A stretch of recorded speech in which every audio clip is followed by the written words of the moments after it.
Oke, pada kesempatan kali ini saya akan melakukan proses recording tugas Sagusanov KineMaster 63.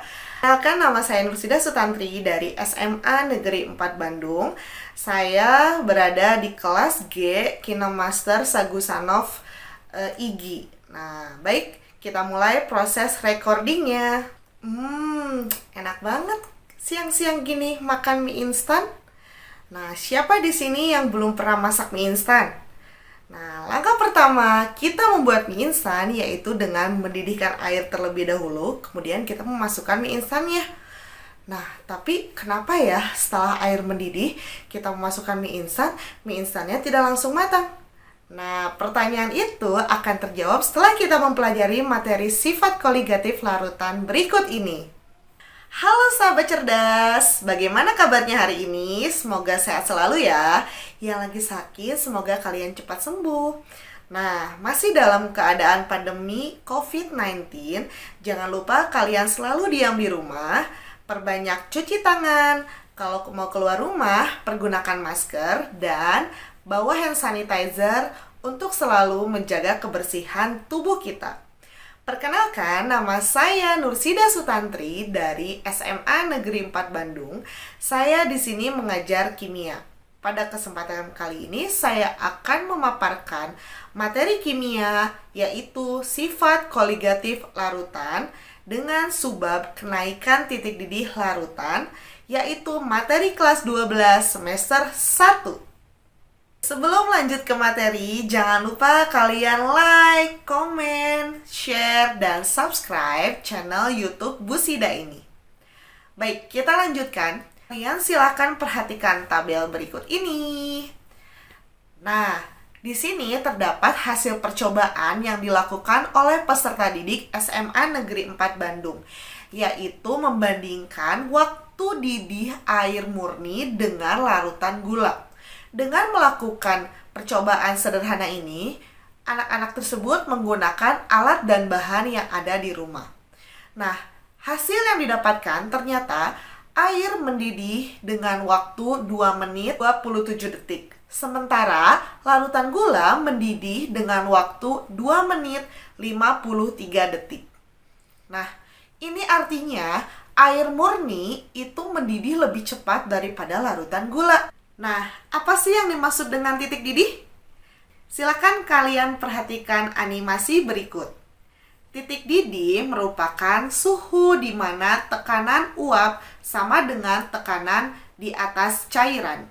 Silakan kalian perhatikan animasi berikut ini. Pada animasi berikut merupakan proses terjadinya kenaikan titik didih larutan. Proses terjadinya pendidihan diawali dengan memanaskan sebuah zat. Misalnya, saat kita memanaskan air, partikel-partikel air ini akan saling berpisah membentuk uap air. Proses ini mengakibatkan kenaikan tekanan zat cair. Nah, ketika tekanan zat cair sama dengan tekanan lingkungan luar, maka terjadilah proses pendidihan. Pada saat air mencapai temperatur 100 derajat Celcius, tekanannya menjadi 1 atmosfer atau sama dengan 700 mm raksa. Sama dengan tekanan udara di luar. Hal ini menunjukkan bahwa titik didih air adalah 100 derajat Celcius. Nah, sekarang bagaimana jika kita memasukkan gula pasir ke dalam air tersebut?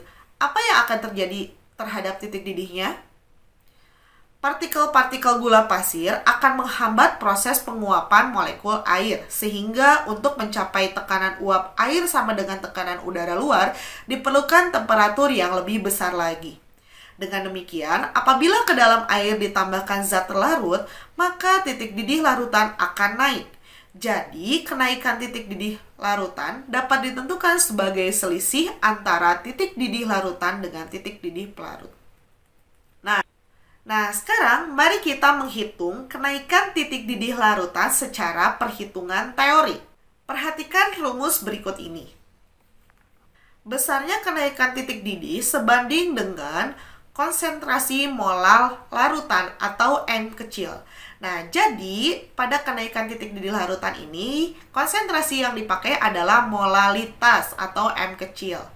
Nah, Kenaikan titik didih larutan mempunyai rumus tetapan kenaikan titik didih pelarut atau KB dikalikan dengan konsentrasi molalnya.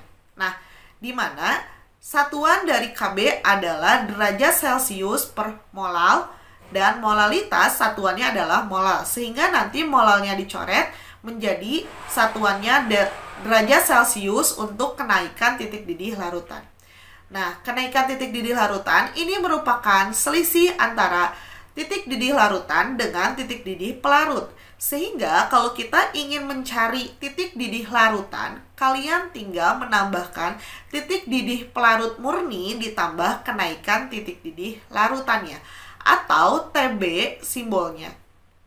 Nah, simbol-simbolnya yaitu kenaikan titik didih larutan adalah delta TB, KB adalah tetapan kenaikan titik didih molal, M kecil adalah molalitas, TB0 adalah titik didih pelarut murni, TB adalah titik didih larutan. Nah, satuannya biasanya derajat Celcius. Nah, kurang lebih itu adalah kegiatan inti yang akan disampaikan pada video pembelajaran ini. Kemudian diakhiri dengan penutup. Nah, penutupnya seperti berikut. Bagaimana sahabat cerdas, sudah paham kan mengenai materi kenaikan titik didih larutan? Nah, jangan bosan ya menyimak video pembelajaran dari Bu Sida.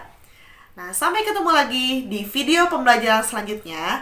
Saya Bu Sida pamit undur diri. Terima kasih sudah menyimak video pembelajaran saya. Wabillahi taufiq wal hidayah. Wassalamualaikum warahmatullahi wabarakatuh.